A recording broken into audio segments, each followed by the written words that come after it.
میرا نام رائے شرازی اور آپ دیکھ رہے ہیں شاجی اسلامک چینل۔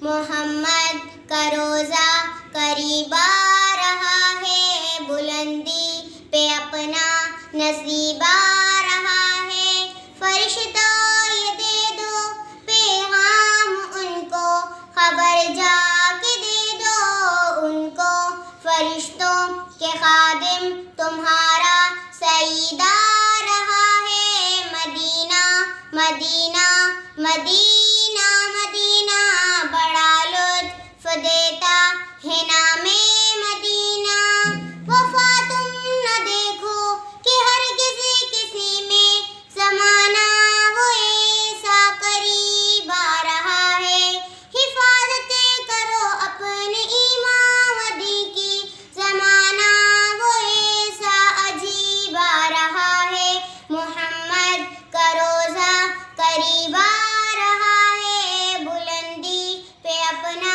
نصیب آ رہا ہے۔ Hello guys, support me, subscribe my channel for more videos. Shaji Islamic channel, Sayyid Qari Qaim Ali Shah Mumtaz Ruhani Scholar. Thank you, bye.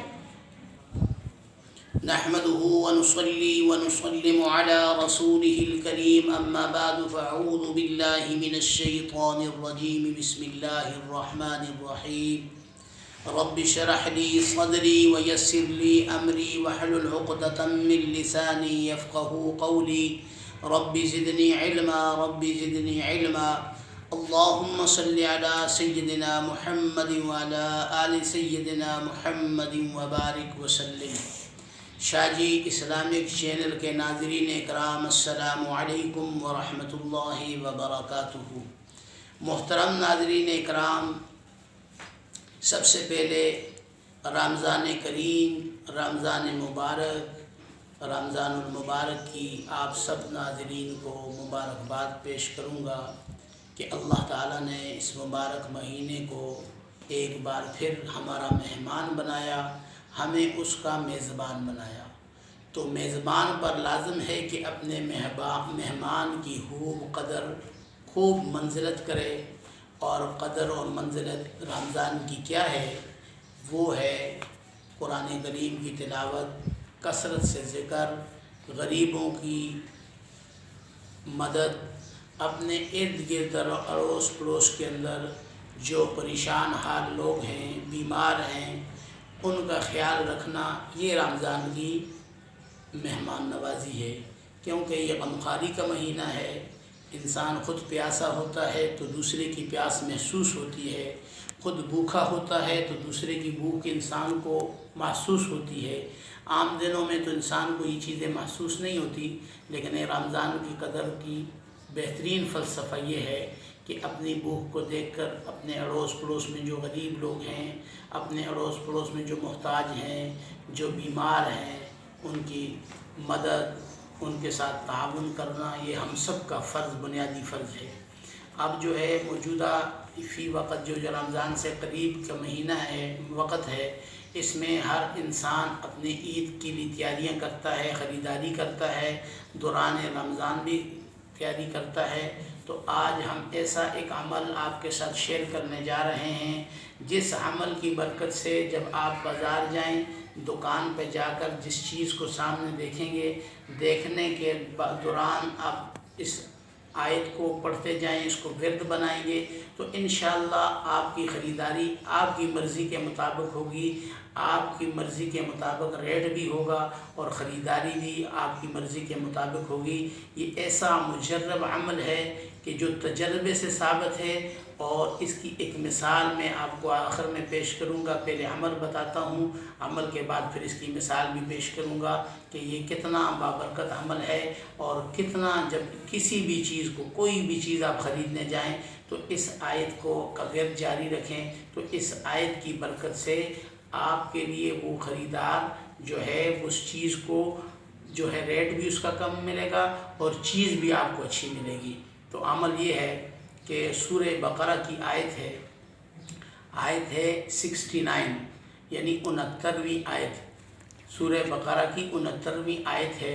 اس آیت کو جب آپ دکان پہ جائیں گے، جب آپ کوئی بھی چیز خریدیں گے، اس سے پہلے آپ اس کا ورد رکھیں گے، تو انشاءاللہ اس کی برکت سے آپ کو چیز آپ کی مرضی کے مطابق ملے گی، چیز بھی اچھی ملے گی اور ریٹ بھی مناسب ہوگا۔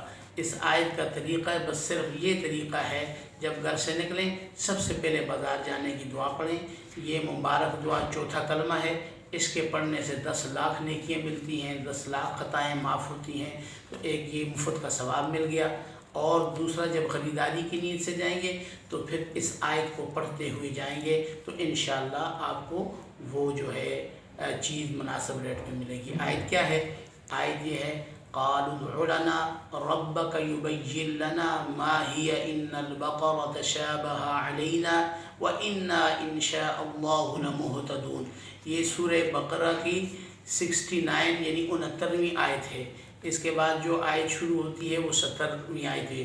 70 اور 69ویں آیت یہ ہے، اور اس کو جب پڑھیں گے تو انشاءاللہ جو بھی چیز آپ خریدیں گے، جس چیز کو بھی آپ خریدیں گے وہ آپ کی مرضی کے مطابق ہوگی۔ اب میں آخر میں اس کی مثال کے طور پر آپ کو اپنا ایک ذاتی واقعہ شیئر کرتا ہوں آپ کے ساتھ، تو انشاءاللہ آپ کو سمجھ آ جائے گی۔ ہوا یوں کہ میں نے اپنے 4 بچوں کا یونیفارم خریدنا تھا، اور میں ایک دکان پر گیا یونیفارم خریدنے کے لیے۔